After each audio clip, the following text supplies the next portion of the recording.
Welcome to the Laughspin.com podcast.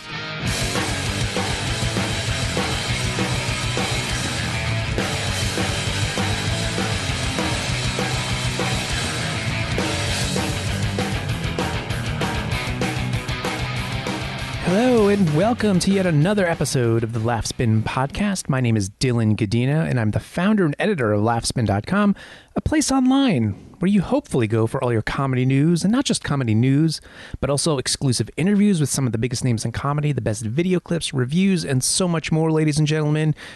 What we do on the Laughspin Podcast each week, myself and co-host Mike deliver you comedy news ripped from Laughspin.com. And we also listen to new comedian clips from television or from new releases. And sometimes we give you guys a special interview episode. And that's what we have for you here.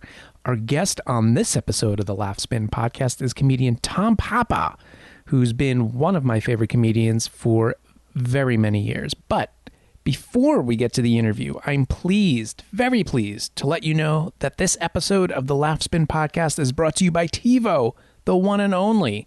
Why am I pleased? Well, because TiVo is a stellar product, ladies and gentlemen.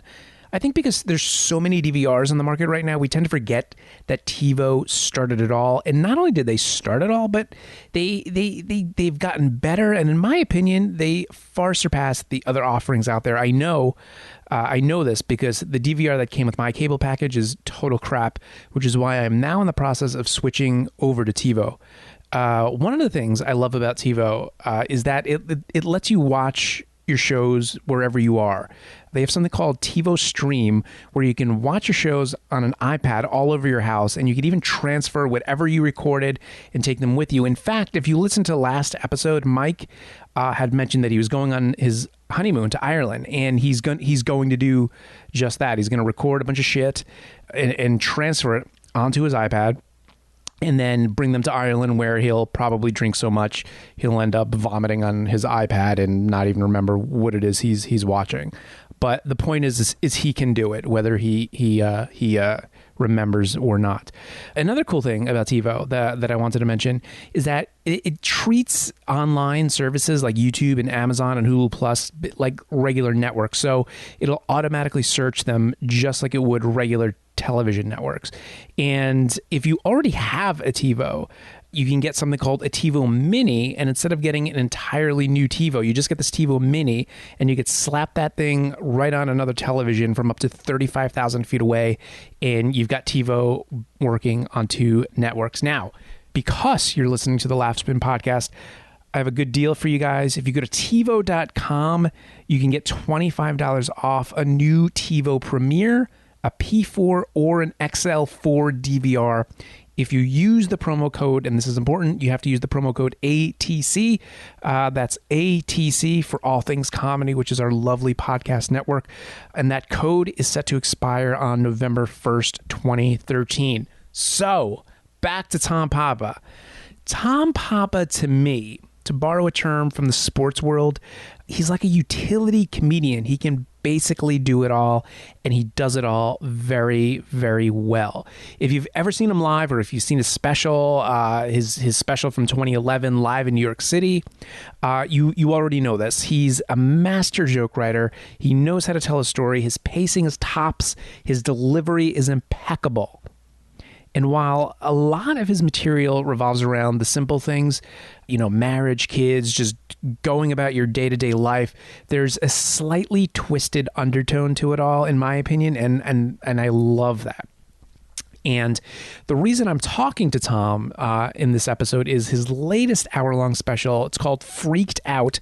It's even better than his last. It premieres July 26th at 10 p.m. Eastern on Epix, or if you don't have Epix, you could stream it at epixhd.com. Again, July 26th at 10 p.m. Eastern. It's called Freaked Out, Tom Papa on Epix or epixhd.com. I was actually at the taping of the special, so I could tell you firsthand that you're in for a treat. So, without further exposition, enjoy my interview with Tom Papa. So, I'm going to stand up and do the interview like this. Yeah, like your Elvis. This is nice. I might be a little nasally in coffee, but it's just an allergy. What kind of allergies you got, buddy? I don't know. Something got me the last couple days. It's no fun, Tom. It's all right. We'll get through it. We'll get through it together. We're hard workers.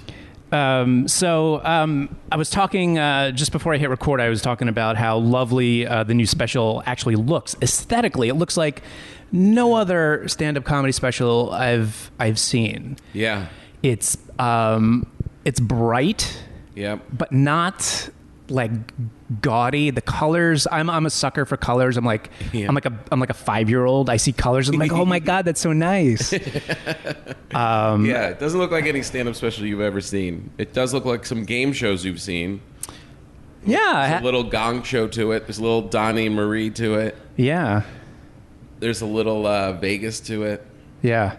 Yeah, we wanted it to be really different. You know, when we did live in New York City, Rob Zombie and I really wanted to make it sparse. Yeah. So we just blacked out everything, and we just had the red curtain, single spotlight, and it was just very purely just about the guy on stage talking. And, 2 years later, we're like, well, what are we going to do? What are we going to do with this? And we were like, we both kind of had this similar thing where we got tired of people not caring. Mm-hmm. Or at least the production looking like it's not caring. The people care, of course. Right. They wouldn't be doing it. But, so we said, let's make it showbiz.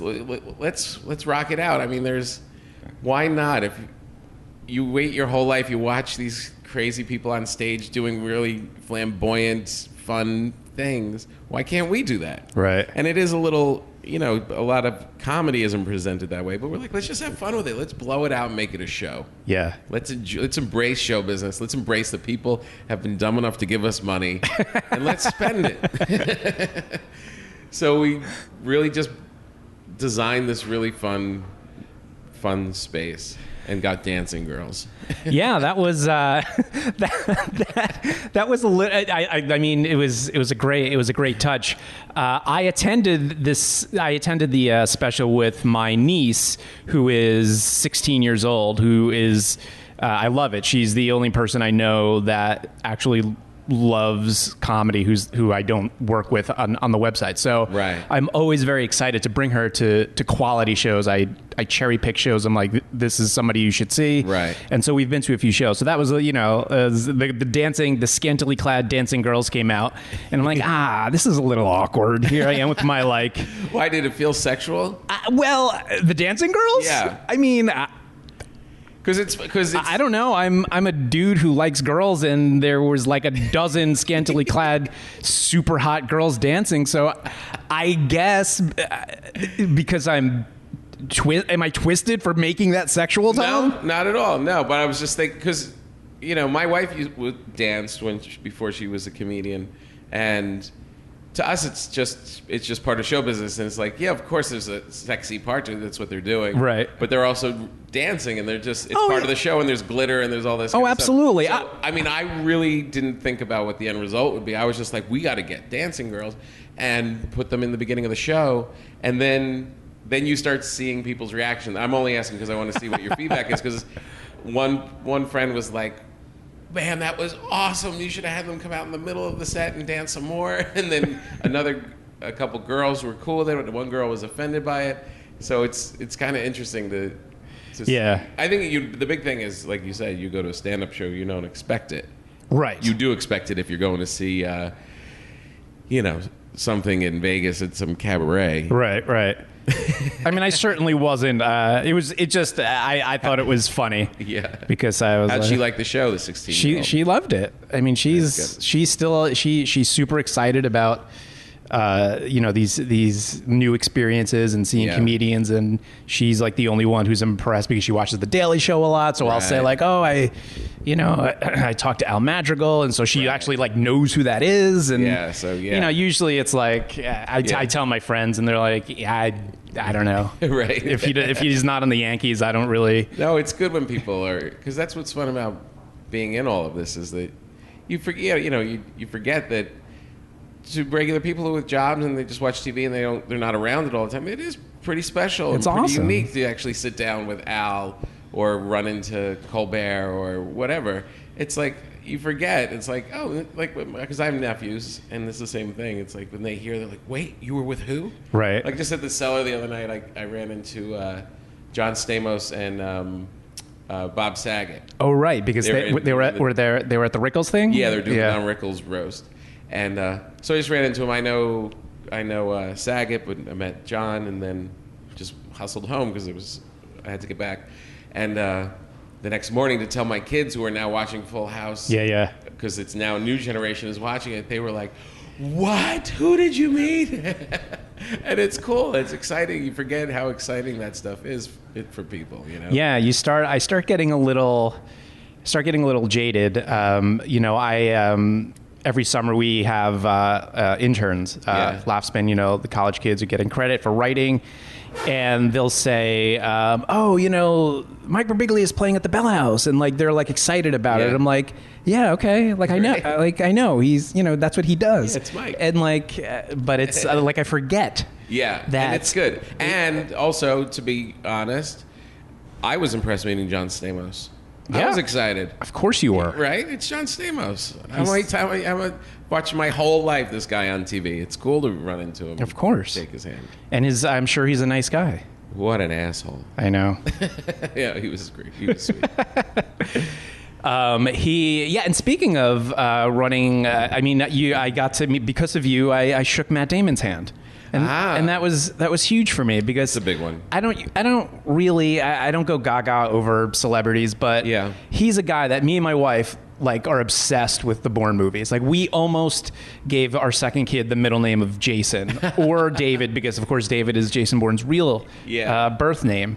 And we've done it before. My first kid's middle name is Wesley, from the main character in The Princess Bride. So we really? Yeah, that's great. So we're idiots. But that was a thrill. Yeah, Matt is a huge movie star. Like I did 2 films with him, and we've become friends and hang out and stuff. And you don't ever forget this is a movie star, but you do forget and in some level, because you're just hanging out, and he just becomes Matt and his wife, and we hang out and whatever.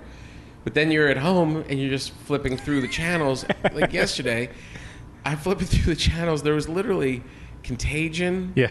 We Bought a Zoo, a Bourne movie, and something else. I mean, 4 blockbuster ass movies that he's the star of.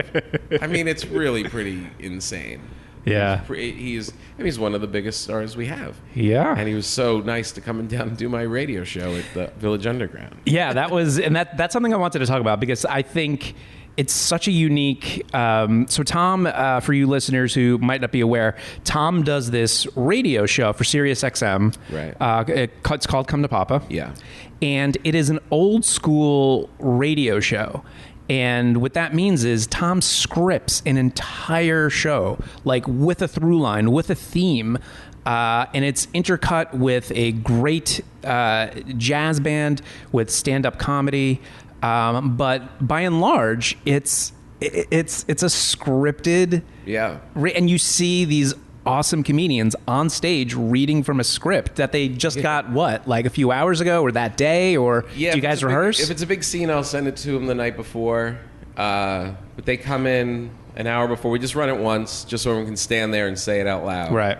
And then they come out and do it for the audience. Yeah. And it's a blast. I really love doing it, and it's one of these things that's purely I'm just doing because I like it. Mm-hmm. And I'm not sure what it's going to become, what I'm going to do with it, but it's just this purely, and it keeps getting better and better, which is cool. I really like I'm a big fan of Garrison Keillor, Prairie Home Companion, and he's a humorist, and I love him, and he's meaningful, and it's very unique to his voice out of Minnesota, and I always thought, what would it be like to do a classic radio show, but in the hands of comedians? Right. Because these guys aren't humorists; these are killers. Right. These are people that, when they're on stage, it's life or death for them to get a laugh. And I figured, let me have stand-ups in between instead of like music, and then let me have these comics be the ones acting in this stuff. And it worked out perfectly, because I write the whole thing. It's like a 45-page script average. And I write it, the whole thing, which is 2 monologues, one in the beginning, one in the end, and then a bunch of scenes in between. And I get it as good as I can. I make it really as strong as I can. And then I know, and this is the best part, is you walk into that club and you hand the script to Amy Schumer and Greer Barnes and Rick Chrome and Al Madrigal and John Mulaney, and the script is going to be better. Right. By the time they say it on the radio, what I've done is going to be that much better. It's going to be strong. It's impossible for it not to be. Yeah. Because these guys will not stop. Kurt Metzger was on, and he said a line, and it didn't get a laugh, and just blurted out 2 lines until he got a laugh, and then we go on to the next couplet. It really is a blast. Yeah, and it's funny you mentioned that you don't know, you're doing it just for this is something you just genuinely like, and that's why you do it. You don't know what's going to become of it. And I was actually going to ask, is this a television show? Like, I don't know. You tell me. I mean, I'm probably the wrong person to ask because I obviously think it would be an awesome television show. Yeah. I could see it on, I mean, shows. I mean, if you look at Comedy Central's programming, I mean, obviously there's other networks that could run it, but if the shows have really become these communal comedy shows where, sure, there's a star of the show, but I don't know if it's because of budget reasons or because of social media the way it is. There's always so much support. Like you look at like Anthony Jeselnik's show. Sure, it's him, but it's like how many comedians popped up on that show? Right. Amy Schumer show, great show, but every episode there's a million comedians, and so like I feel like this is like right in line with what people love. Will people want to watch what you watch when you're there? People reading? Yeah, I find it interesting. Yeah. We've seen a million scripted shows. We've seen a million, allegedly unscripted shows. Yeah. How about a scripted show where people are literally reading the script? Right. And the cool thing too is that you see them do the scene and holding it, but then you also see when we break out of it. Yeah. Then you also see those moments that are very real, like when you're in between doing the scripted stuff. Yeah. Yeah. It definitely could be something, but I'm treating this the way I do my stand-up, which I always have, which is I'm in no rush, right? And because I know by the time they show up to ask me about what I want to do with it, it's going to be that much stronger because I work at it and love it, so I'm going to constantly do it, and it's like pulling a rubber band back. And it's like I'm just going to keep pulling it back and pulling it back and pulling it back. And then and I had this philosophy early when I was trying to get on Letterman or trying to get on Tonight Show. It wasn't happening yet. And I was like, and someone had told me if they come around next time, you're going to be that much better. Right. Think about how good your spot will be when they actually put you on. And that's what happened. So I kind of feel the same way with the radio show. Yeah. Like, all right, I'm just going to turn this into a monster where you can't say no to it. So I don't know. We'll see what happens. But for now, the trick is I'm going to be in LA a lot over the next year. And so now I'm going to do a West Coast version of it. Because I have a lot of friends out there that I'm excited to use. Oh, that's true. There's a whole other crop of talent. Yeah, exactly.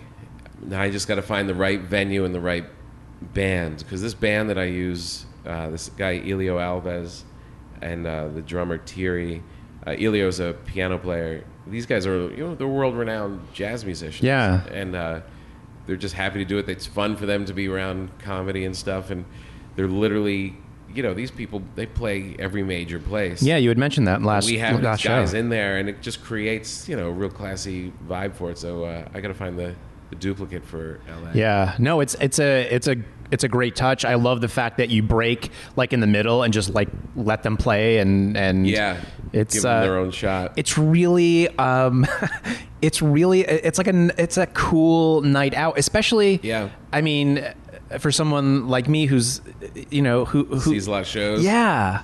This is it's a new thing, and I think also it's great because I think it attracts not just hardcore stand-up fans, but people who might not otherwise go see Amy Schumer or know who John Mulaney is, even though he's a monster in the comedy world. Yeah. It's just like a cool night out. I feel like everybody should be like in suits and like and you get to meet Matt Damon. Every show, right? You guarantee that every single every show you meet Matt Damon. What was great is he came to like one of the first ones. He came to the first or second one when I really didn't know what I was doing, and it was half full, and nobody knew what it was. And he got excited about it. He's like, "This would be hilarious, and you should build it, and you should get me or someone else, and we'll pack the place." And so then 6 months later, I'm like, "All right, you want to do it?" And to his credit, he's such a great guy. He was just like, "Yeah, I'm in." I'm like, "Just tell me, write you in, write you out. Do you want to stay at home? Do you, whatever. I don't care. Right. Write me in. All right, great." So we got him in 2 scenes, and it was awesome. Yeah, it was. So hopefully he'll help me get some other big people like maybe Colin Quinn or Robert Kelly. Maybe they'll do it now that Matt did it. I think if you get those two, I think it'll. I think people will start to notice your little show. Then you can't. Then you really can't even try and keep it off TV. No, I mean, I think Colin has proven that he can produce excellent television that networks will want to cancel immediately. Exactly. That show is great. He's great at 6 shows and out. Get it off. It's too good. Yeah, well, it's the coughing. It's no. The coughing is good. It's organic. It's real. It's what we want. This is raw Laughspin. This is raw Laughspin. So the special is coming out on Epix. So that's how did you Epix to Netflix. Epix to Netflix. That seems to be the route. A very popular model. I hear nothing but good things about Epix. And Netflix, mostly because I hear they have lots of money. Yeah, and they also they keep their hands off to a certain extent, right? I mean, they let you they really put it elsewhere. Yeah, and they're really solid creatively. They just leave you alone and really support you, and they're really good with promotion, like getting out and promoting the thing. Yeah, and then I think, and then you go over to Netflix, which has a real loyal following, and when my last special went from Comedy Central to Netflix, it was like a real bump once it hit Netflix because people are digesting a lot of comedy over there. Yeah, I just watched your old special on. Oh yeah, old. I called how old. How was it? It was good. You mean how was it? Yeah, did you on Netflix? Was it a different experience because it was on Netflix? Where did you feel like, wow, I feel like I'm watching a good special, but I'm also part of the future? Yes, I wore tinfoil. It was a good experience. Honestly, I don't even know if I ever watched, because I'm an album purist. I love comedy albums. Yeah, that's how I really love to digest comedy. That's a better way to do it. Yeah, I think it is. So I don't think I ever even watched the special. I think it was the first time. Oh wow! But I liked it. Yeah. I mean, I'm like, this is what I heard in my ears. Right. But that's Tom. That's Tom talking. Trying not to sweat. No, it was a good experience. So this is the second time Rob directed that one. Yeah. And also this one. Yeah. Which again looks outstanding. And how did you initially meet Rob? Because you think Tom Papa, you don't, right? You don't initially think, right. He's probably buddies with Rob metal. Zombie. Tom's metal. I met Rob through mutual friends in L.A. Pete Goldfinger. He actually texted me. He said, because I get asked this question a lot, and he said the answer is Pete Goldfinger. Whenever someone asks you, just say Pete Goldfinger. And he is my friend who brought Rob to a stand-up show, and he thought I was funny. And then we were at Pete Goldfinger's wedding in Massachusetts, so we were in from L.A. and we were both, Rob and I were just those two guys sitting on the porch, like I don't want to talk to any more relatives, right? And we just hung out and really just kind of hit it off and became friendly. And he creatively was doing this animated feature that he had an idea for. And he thought it was like for a big Mexican wrestler, right. Now, like a former superhero professional wrestler. Now he's kind of a drug addict. just partying, living off his minor celebrity. El Superbeasto, correct? El Superbeasto. Yeah. And he's like, I would love for you to be the voice of that. Because it was kind of like, if I could, my voice would be funny in that character. And then he ran into problems writing it. Something happened with whoever was lined up to do it. So we spent a summer. He asked, "Could you want to write it together?" So the two of us spent a summer in his house, just writing the script, which was just hilarious and a blast, and had a great time. And the project ended up taking like 3 years. Yeah. Rosario Dawson's in it, and Paul Giamatti, and all these really cool people, Danny Trejo, and it's just an insane. Like my nephews love it. It's made for. There's nudity, profanity. It's everything I don't do in the rest of my creative life. I did it in an animated form with Rob, and we just had a blast. And Rob's he's a big comedy fan, and hard worker, and a rock star. So he's fun to hang out with.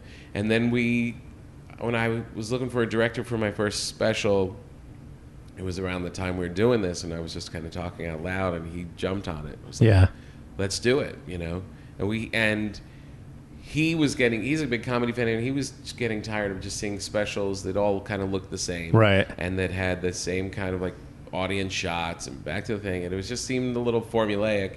And to his credit, he was like, "Well, these are supposed to be films. This is your special. You've done a lot of work on this, and this should be like a film. You didn't look at Richard Pryor or George Carlin as these little specials. You looked at them as movies. Yeah. So let's make a movie. Let's make that. Yeah. And that's been our philosophy for the last 2.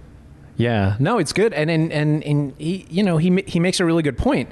And I think part of that is, in Pryor's day or, Carlin's early days, people weren't cranking specials out left and right. Now it's like, I mean, not to belittle the concept of an hour-long stand-up comedy special, and it's great because it means more people are embracing comedy and there's a market for it. But there is so many more specials. There's too much. It's not too much. I really believe that a lot of it is too early, because look, when I was growing up, I had a handful of comedy albums.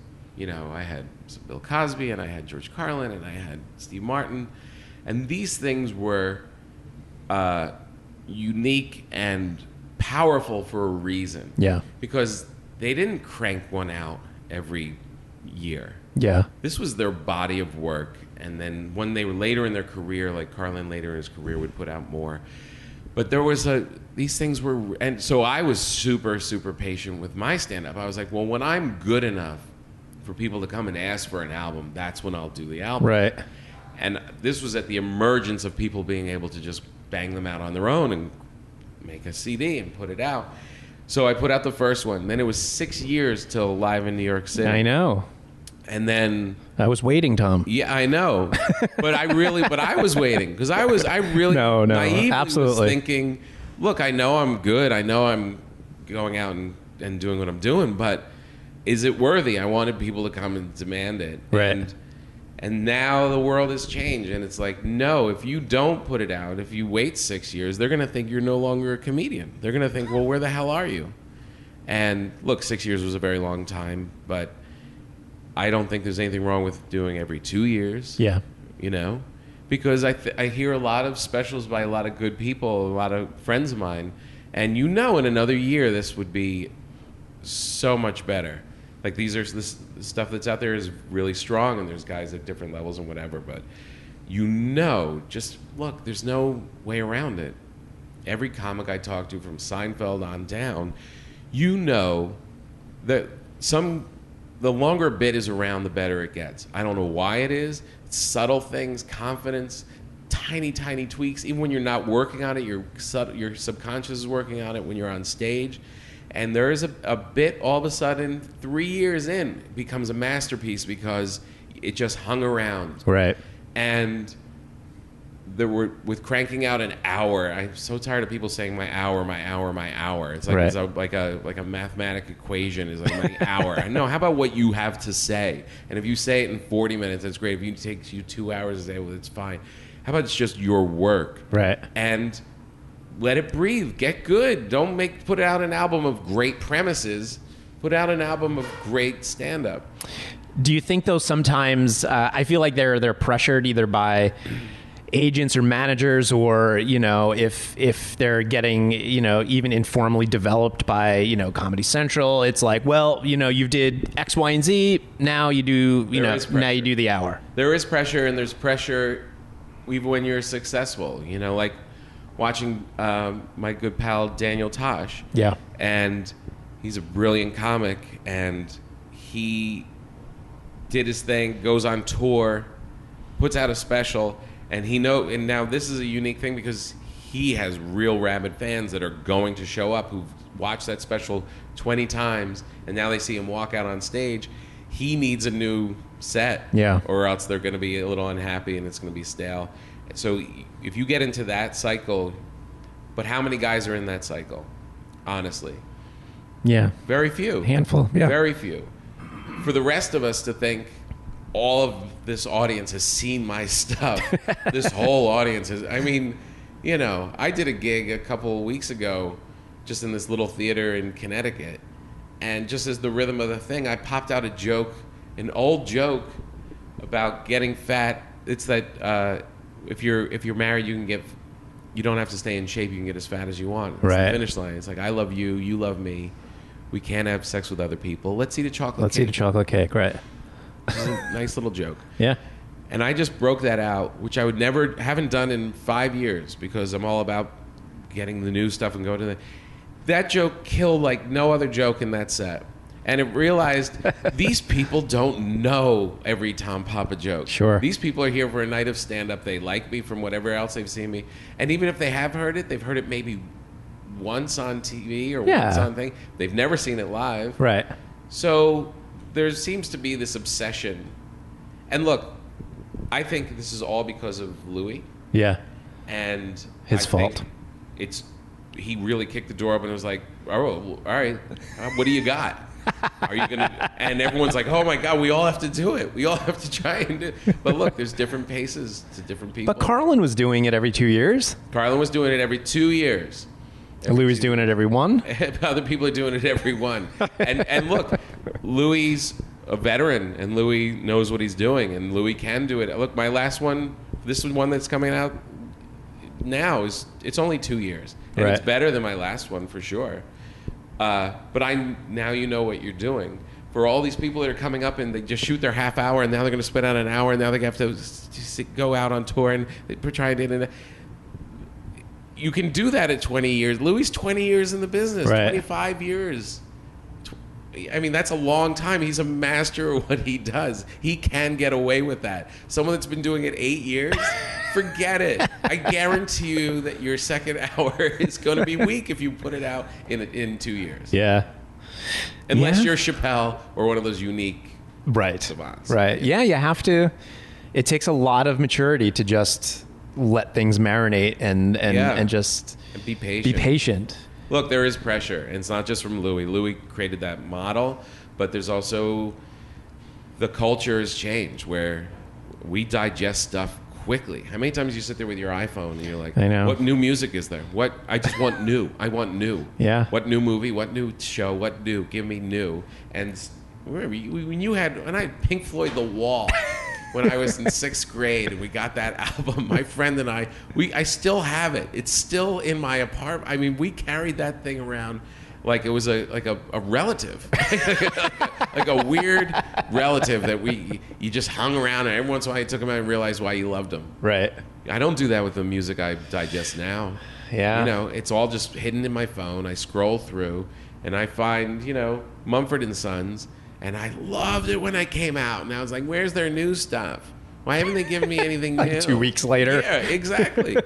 And that's part of the culture, and artistically I think we're all feeling that. Yeah. We're feeling like we have to put out a lot of product. You've got to put it out there. Yeah. So maybe that, maybe it changes what stand-up actually is, and maybe it should be this more of an experience where I sit with this comic, and it's okay that it's not super, super tight, but I enjoy him and I enjoy where he's going, and his mind is taking us into this place right now, and maybe it's not that tight classic model, but it's still interesting and poetic. Maybe that's where we're headed. Maybe it's just going to open up and go that way. It may. I don't know. But I think, look, there's merits to both of it, I guess. But this last one I did in 2 years, and now I'm working on all this other stuff, and it's probably another bunch of material. 2 years probably, if you've got your game together, could probably make sense. I think that's a good amount of time where you start missing the comedian, but you don't think he's dead. Right. I think the way that you're saying, like, you don't like watching it as much, sitting down and watching, like you like to listen to it. Yeah. I think there's something to that, and I also think there's something to being shorter than an hour. Like wouldn't it be nice, like in between waiting for a big special of Chris Rock? Yeah. That Chris Rock puts out a real tight 20. That would be interesting. Like a real tight, chock full of jokes. Like an EP. Yeah. A comedy EP. Wouldn't that be cool? Like you get these little doses. Who wants to sit there for an hour? An hour. We won't watch a YouTube video for more than 1:30, maybe 2 minutes. If you get 2 minutes, it's like an epic. I mean, if it's good, I want an hour. I got to be honest with you. You do? Yeah. You want the full thing? I want the full thing You because think it's the proper arc is an hour? I definitely nothing shorter than 45. Right. Any Other than that, you're being ripped off? Not ripped off, but I like, to me, an album, a new release, something like a big. I like the big project because it's a line on the chronology. Right. This is where he's at. A decent representation of where that person's at, and that's a good point. And then I get very. I'm an anxious person to begin with. I get anxious when there's too many things going on. So like, what? Chris Rock released 20 minutes? Shit. Now I have to listen to that and like see, and what, he's going to do that again? Like, Right. But like, and then it's like, I don't know, maybe that might be like the OCD, the anxiousness in me. Like I like a neat. Yeah. Special, so I could reference that in my mind. Right. No, that's a good point. I mean, like Prince would sneak out like a song or two, but you were waiting for Purple Rain. Right. Right? Yeah. If Chris Rock started dropping like, 10 minutes, 20 minutes here and there, I think I would. I'm like, what? Now I have to listen to this. I have to digest it. I have to review it. I have to say something, halfway intelligent about it. Right. And when they do a late night spot, it's 5 minutes. Right. But that's a different thing. Yeah, Do you still watch stand-up spots like that? On television? Yeah. I usually watch them the night after. Right. You record everything. If there's a comic on it, you'll buzz to it. I just go online. Everything's online. Conan puts everything up almost immediately, and all the other shows do the same thing. Yeah. Speaking of Chris Rock, I just interviewed Sherry Shepard, who is a lovely human being. I never talked to her before. Yeah, she's really cool, and she likes you a lot. She mentioned you, because she's in Chris Rock's new movie, and she said that you will be making an appearance. Yeah, I'm in Chris Rock's. Yeah, don't. I'm looking at Tom right now. He's about to play with a fire alarm. I'm stretching back and have my arm over my head, and I'm just like playing with what I thought was an outlet on the wall. It's literally the fire alarm. Sherry Shepard, she's really pretty unique because I knew she was a comic, but I didn't know to what regard, and I also didn't know. You see her on The View, so you figure she's not out there touring. Yeah. And then she was doing a special. She just started popping up at the Cellar. Yeah. And killing. Yeah. And all the comics were like, she's good, which meant that, she wasn't killing for bad reasons. Right. And all the audience was going nuts. And then, we had a table read for Chris Rock's new movie. And I walk in and we were sitting next to each other. I was like, we meet again. This is pretty cool. She's, she has her act together. Yeah. I love those people like that, you get into the comedy, more than most. You're in the comedy world, there's this community. And then you have these people that are kind of in their own orbit. Yeah. there's not many working comedians who are host of The View doing their own specials and doing stand. You know what I mean? That's her. She's really created her own little. She's a little media empire. She's written a book. She's doing it. But yeah, she mentioned, I didn't know that you were in that. What are you gonna do? Like a little. I'm a big movie star now, Dylan. I don't. I listen. I understand you are. Yeah, but Matt Damon didn't just walk into my radio show. I am an actor.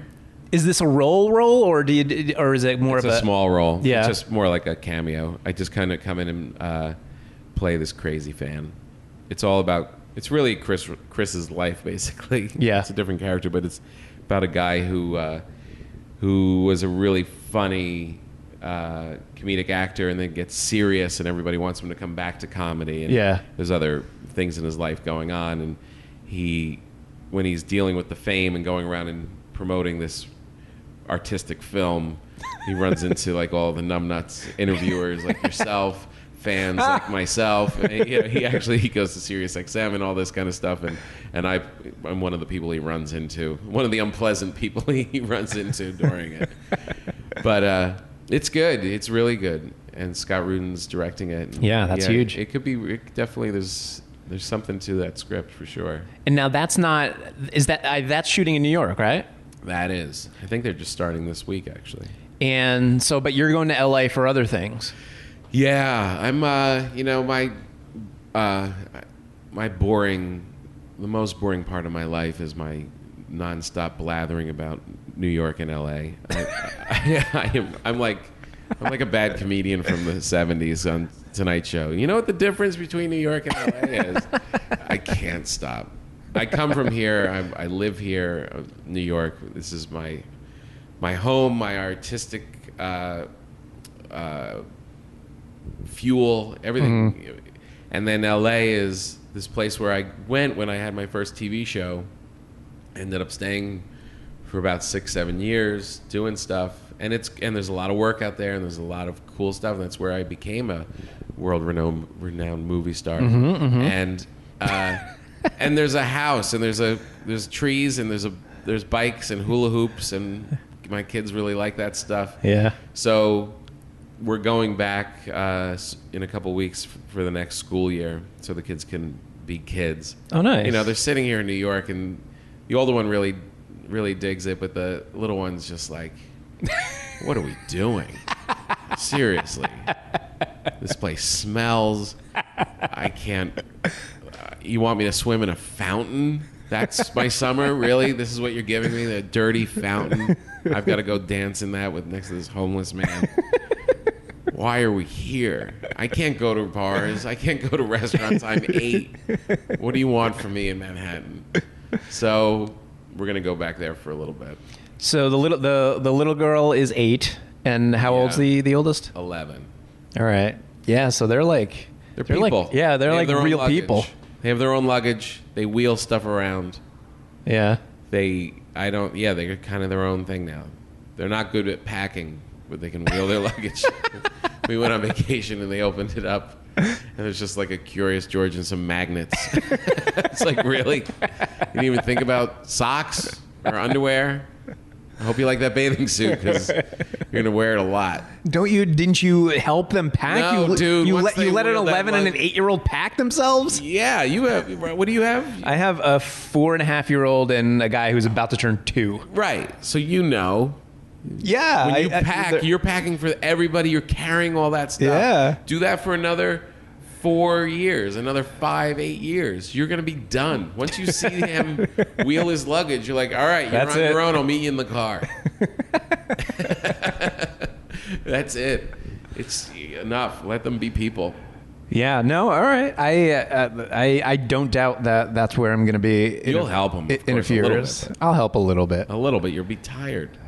I'm tired now. I'm. It's a lot of work. There's a lot of days and my wife does most everything, and I'm still tired. Yeah. Because I'm a horrible person. No, you're not. You're a human being who has a job, and you're out there hustling, and then you come home to an even harder work environment. And maybe you're not the president of that company. Maybe you're just a worker bee. Yeah. But you're still on the clock. The only time relaxing is when you're literally passed out. Yeah. That's it. And then we're doing this interview. I knew because you had kids. I was like, we can get this interview done at 9 a.m. Yeah. Because we're both have been up for a long time. This is the middle of anyone else's day. I mean, really, this is it's hard. I mean, I left. Yeah, I was in the city 2.5 hours before I needed to be. Yeah. Because I'm insane and don't want to be late, and also because and I'm up. You might as well go do it. I'm just gonna go.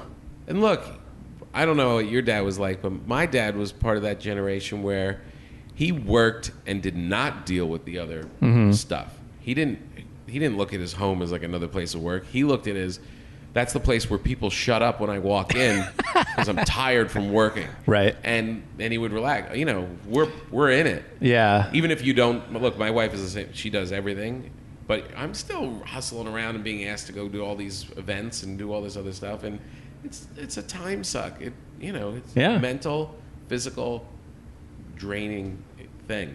If you're going to be a good parent, you're going to be in it. Yeah. And we're in it. We're the generation that's in it. We really are. I mean, my dad was definitely, he was much more hands-on than a lot of other fathers. Yeah. So, I learned from, he was a very sensitive type of guy. Right. So yeah, I'm trying to do that.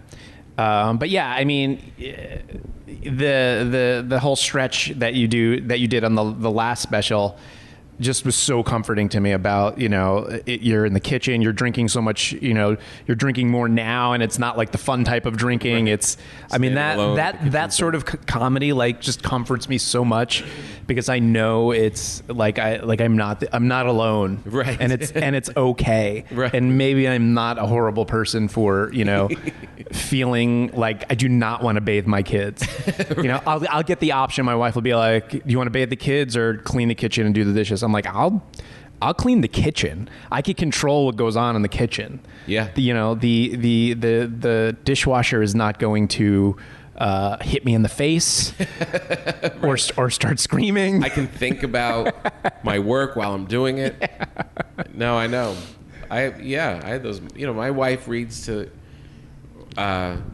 had read to the older one, and now the younger one. She reads to them every night, and it's been a handful of times when I sat in there and read. Right.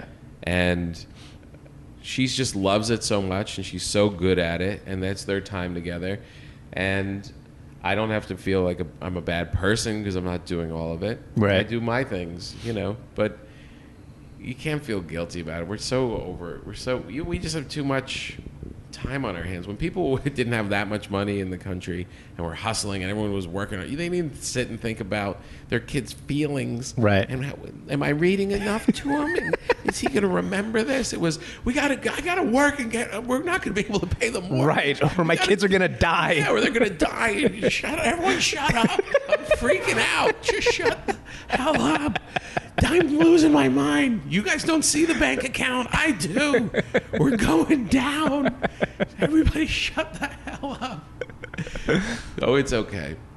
Yeah. So anyway, my kids are, we're going to go to LA, and hopefully I'll do some more film and TV while I'm there. And, that's where I ran into Soderbergh, and that's where I ran into Julia Louis-Dreyfus, and that's where I did a lot of work for The Tonight Show. And a lot of it is really, as much as you want to be cool and be in New York, and when they want me, they'll come get me, was a lot of the attitude. Mm-hmm. As I was with Craig Robinson, and he's like, yeah, but when you're in LA and they're like, we want to see you tomorrow at 3. Right. You can go see them tomorrow at 3. And and you're meeting a lot of really creative people out there. That's why I'm excited to do the radio show out there. There's so many great people out there, that are just Kyle Dunnigans of the world, and Jackie Cations and Maria Bamfords, and all these people that aren't on regular shows on the regular basis, but are kick-ass talent, and they're all out there.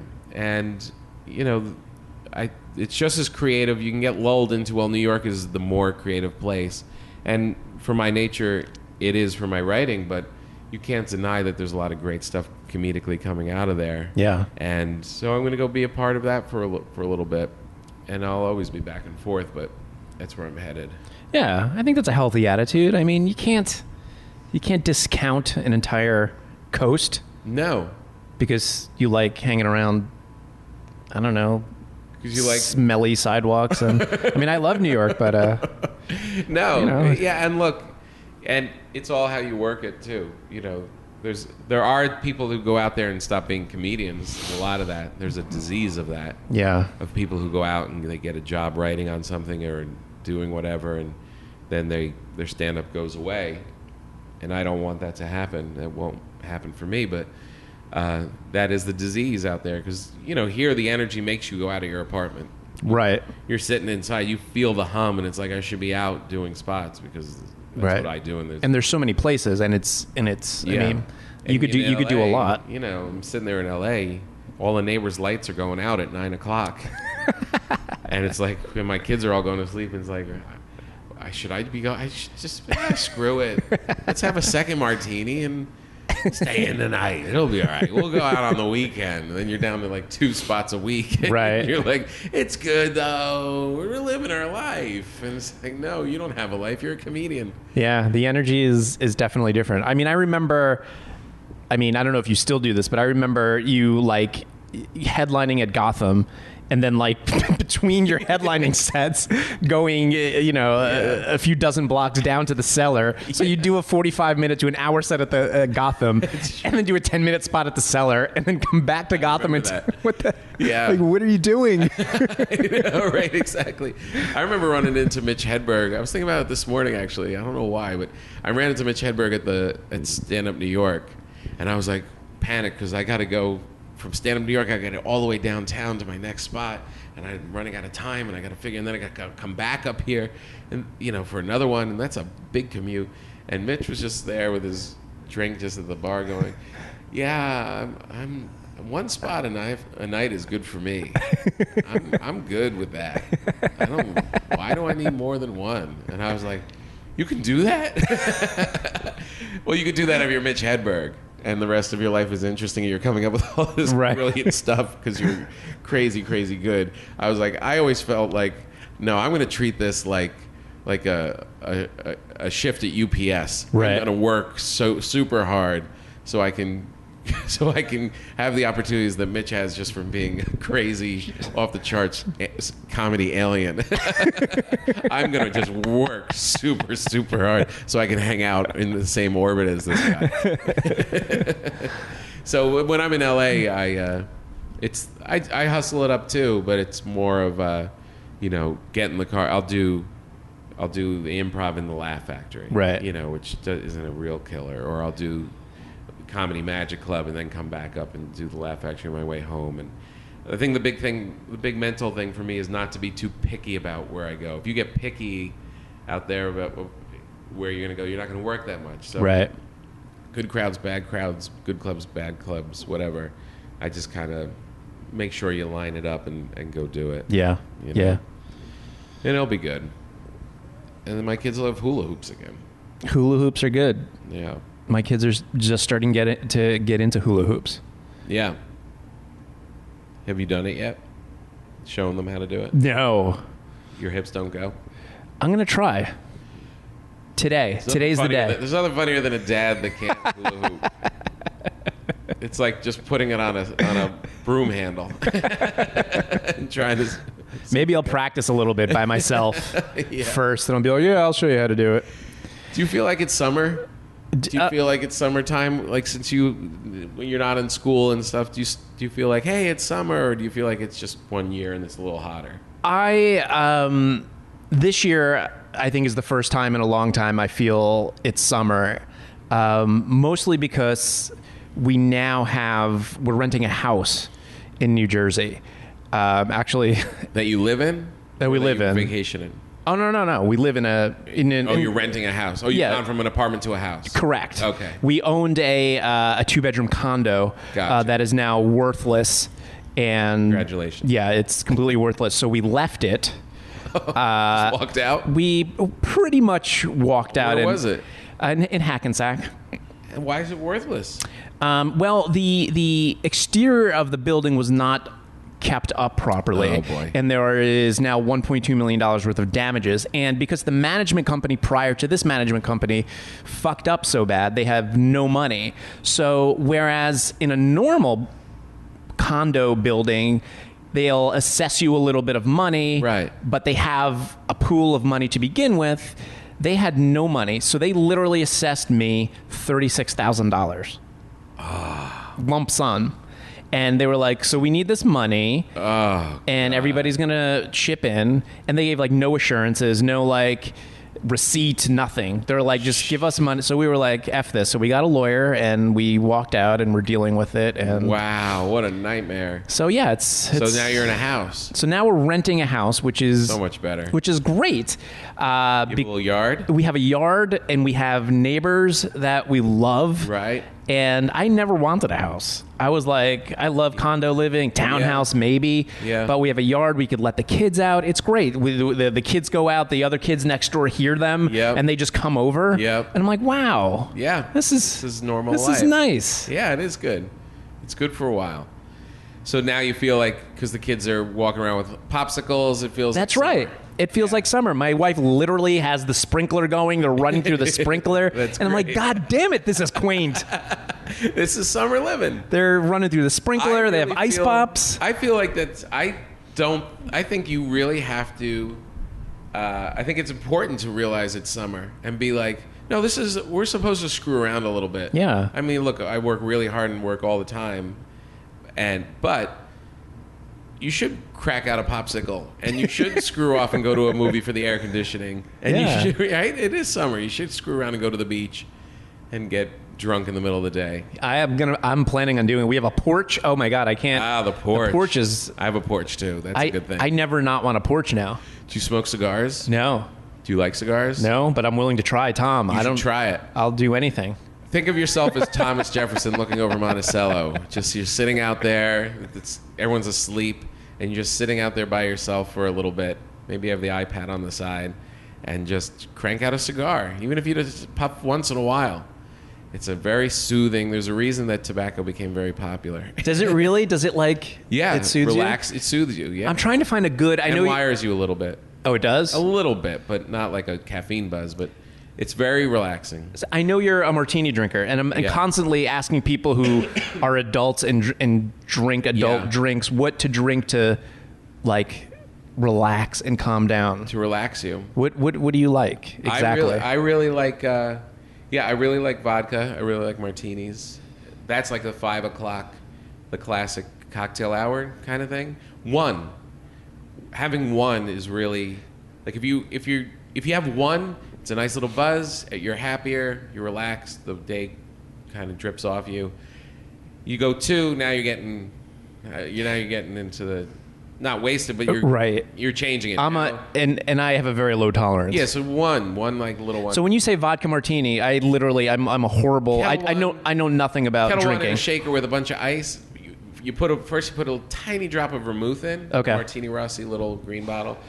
A drop in there, put it in, and dump it out. Keep the ice. So it just coated the ice a little bit. Then just throw in a little 3 count of Kettle One. Shake till it gets so cold that you can't hold it. Right. And then just pour that into a glass, drop an olive in it, and relax like a grown-up. So ice first. And then the vermouth. The vermouth. Shake it. Dump it out. Keep the ice in. Just dump the liquid out. Dump the liquid which out. is very little. And then, and then vodka. A 3 count. Yep. And sit there like a gentleman with a nice glass. And eventually the kids learn how to shake it for you. Oh, so you're not kidding when you say your daughter makes a mean drink? No, she thinks it's a shaker. She thinks it's like a mariachi thing. That's amazing. What do you call it? So yeah, and then you just have one. A little later in the evening, if you skip the cocktail hour and it's later and you just want to sit back and relax, a little scotch, just a little scotch in a glass, and just gently sip it as you're just hanging out. Add nothing, not an eyedropper of water. Nothing. Just pour a little. And what do you prefer?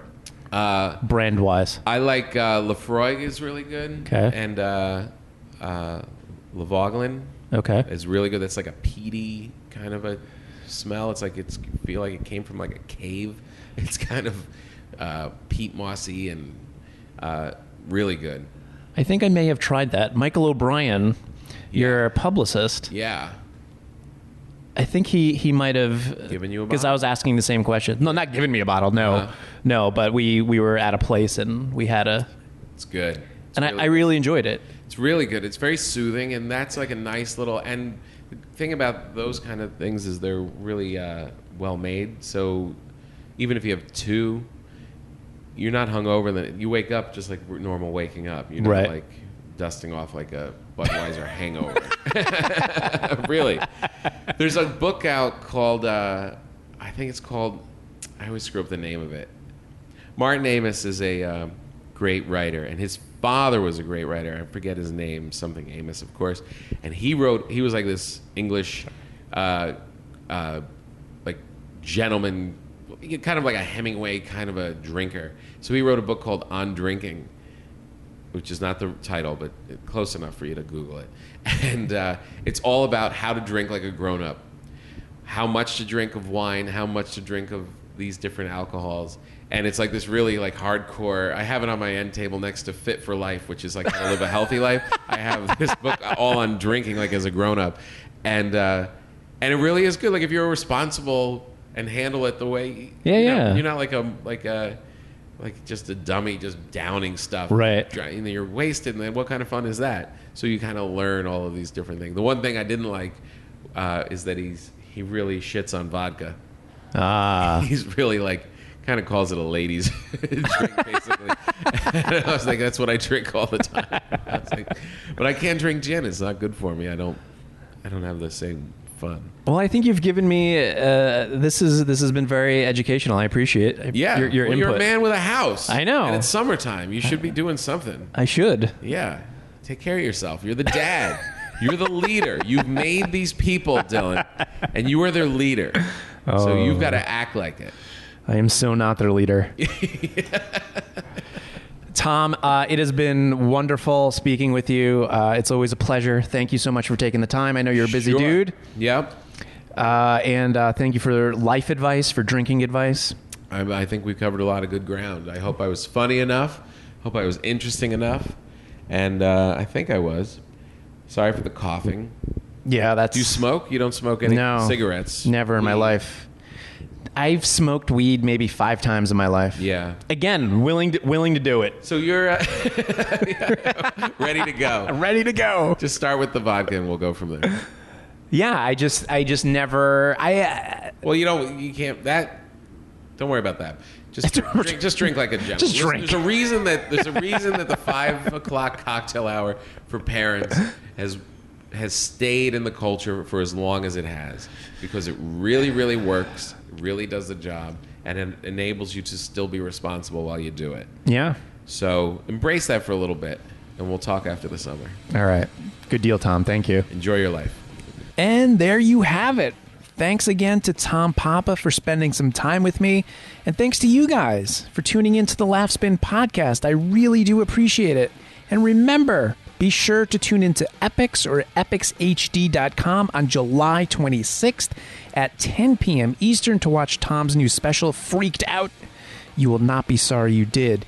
And if you haven't already subscribed to the Laughspin Podcast, please do so on iTunes, SoundCloud, Stitcher, or TuneIn.com. If you'd like to get in touch with me, feel free to drop me a line at Dylan@laughspin.com. That's DYLAN at laughspin.com. And be sure to follow us on Twitter at LaughspinCom and on Facebook and Tumblr. And of course, you should also be checking out laughspin.com every day, many times a day, for a constant stream of info on the world of comedy. Thanks, guys. We'll see you next time on the Laughspin Podcast. See ya.